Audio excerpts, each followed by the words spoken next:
C'est la rentrée et vous vous faites toujours avoir par les effets d'annonce. Un grand spectacle, nous aussi, bienvenue sur Aimons l'info. Ainsi, la revue du MIT s'est penchée sur la présentation par Elon Musk d'un nouvel implant cérébral qui promet la fin de la douleur, de la dépression, des insomnies, de certaines paralysies, en plus d'avoir comme une montre connectée dans votre cerveau. Eh bien, les scientifiques du MIT ont douché l'enthousiasme mondial. Tout ça n'est que du marketing du vent et aucune des applications évoquées n'est envisageable dans un avenir proche ou lointain. La société du milliardaire américain Neuralink n'a d'ailleurs annoncé la disponibilité d'aucun produit et a surtout insisté sur le fait qu'elle recrutait les meilleurs ingénieurs du pays.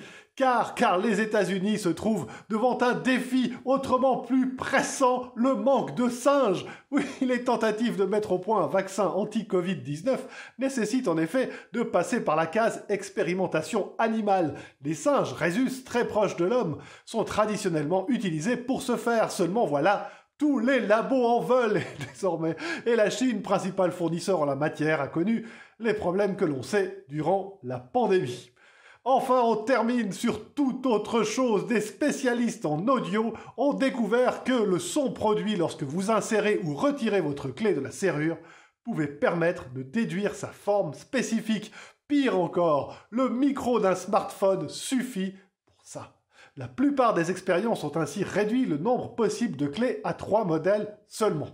Heureusement pour vous et moi, tout ça n'est encore possible qu'en laboratoire et dans des conditions très spécifique, mais on n'est jamais trop prudent. Allez, prenez bien soin de vous.